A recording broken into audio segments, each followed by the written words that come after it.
Well, it is Friday, which means it's time for another relationship video. Some more tools to help us get along with each other and to keep peace in our lives.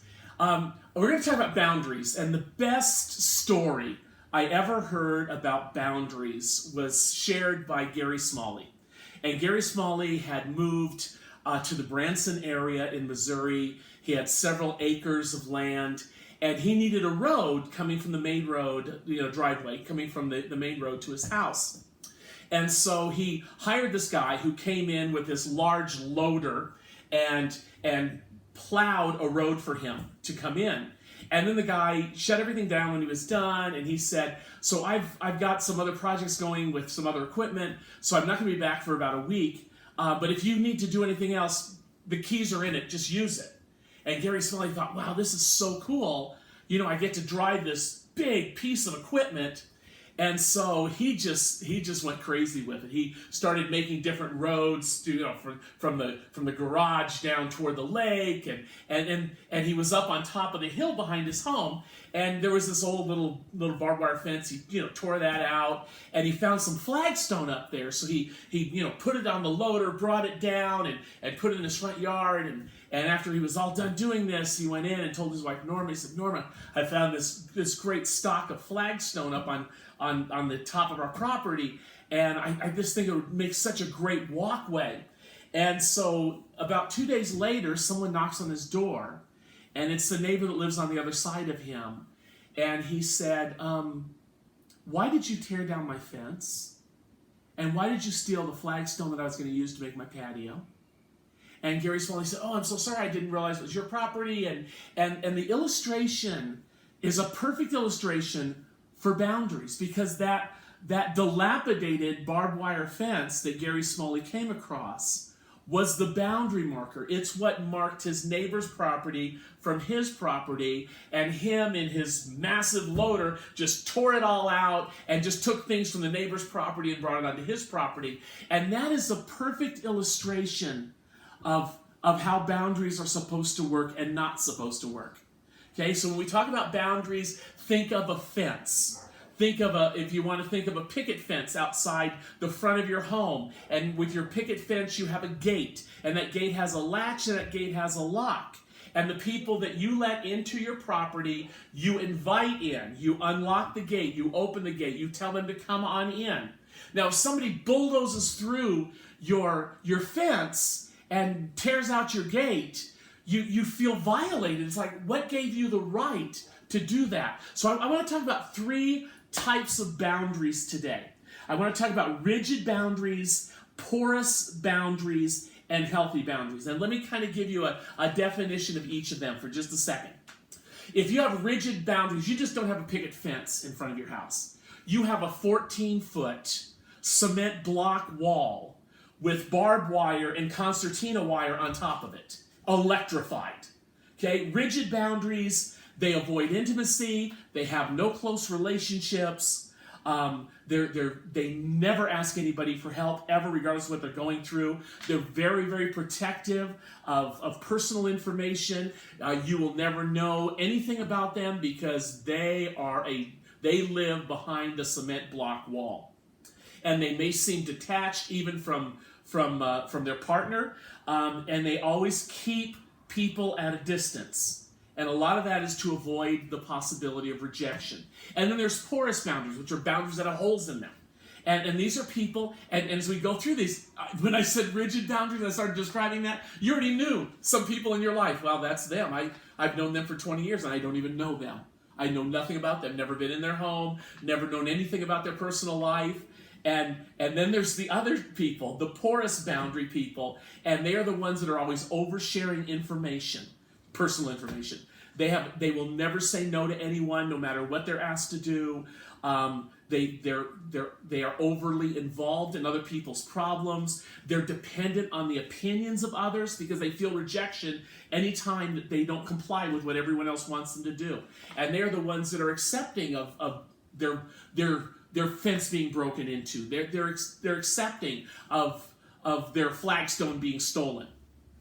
And then there are the healthy boundaries. And healthy boundaries, they value their own opinions.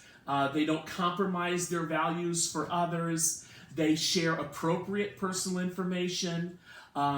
They are accepting of others when they say no. And you say, well, why are these boundaries important? Well, the boundaries are important because we have to be able to own our opinions, to own our decisions. And so we've talked about the rich, the poorest, and the healthy. Now these are just 4 of many. But let me talk about four boundaries. And the first one is physical boundary. Physical boundary, let me tell you a story. My brother got married when he was 17 years old. And my parents dropped by his house one time, him and his wife's house. And after they were done, my brother followed them outside and asked my dad to call before he came over. My parents were so insulted. They came home, I hadn't gone with them, I was at home. They came home fuming. The nerve, we raised that boy, and here he tells us we have to call, and no, it's because of his wife, and just, it was bedlam. And all because my parents, along with their family, never had any boundaries. People came over anytime they wanted. It was like they were at everyone's beck and call. And so when my brother established boundaries, my parents were resentful of it, but they ended up respecting it. So there are those people that if you don't set a boundary, they are going to be barging through your door anytime they want. They're going to come into your house. They're going to look through your medicine chest. They're going to look through your refrigerator. They're going to look through your mail that you just received. There are those people who will not keep a physical distance without you putting up a boundary. And just realize that there are those people who are just dogmatic about going anywhere they want, anytime they want. And if you're not at their beck and call and their disposal, they are upset with you. So there's a need for physical boundaries. In fact, Jesus talked about this when he talked about being with the disciples and that there were so many people coming and going that they didn't have time to eat. And he said, we need to get alone by ourselves. We need to go and rest. We need to get away from these situations, away from all these people. And you kind of see that too with the way that Jesus took Peter, James, and John with him certain places, like in the garden, where it was Peter, James, and John who further went with him a little farther. And he basically put a boundary between the other disciples when they went on the Mount of Transfiguration. Same thing. We see Jesus establishing boundaries between the people and also between him and his closest disciples. Again, it's a boundary. It's a picket fence with a gate. That didn't mean that the other 9 disciples couldn't have intimate relationships with Jesus. They did. They talked to him all the time. But there were times when he closed the gate and said, I just want Peter, James, and John with me right now. And so just realize that you are not being evil or wicked or selfish when you establish personal boundaries. And then intellectual boundaries, there are those people who don't want you to think for yourself. They will tell you what to think. And if you don't think the way they think, if you don't see it the way they see it, there is something wrong with you.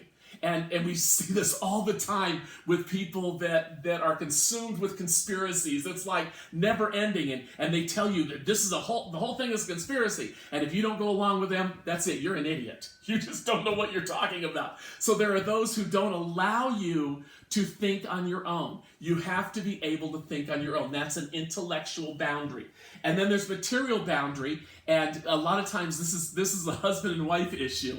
That a lot of times there'll be one person in the family, either the husband or the wife, who is a spendthrift, and the other one is just a spender. They just love to go through money.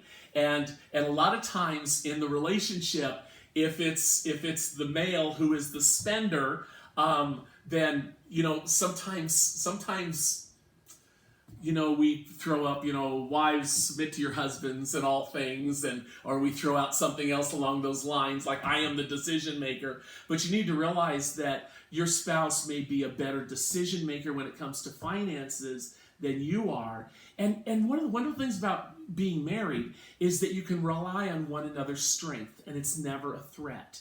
So when it comes to material things, financial things, then just realize that there needs to be a boundary there. And also the last one I have is time, because there are those people who will call you and will take up your time. And you know those people that you can never get off the phone.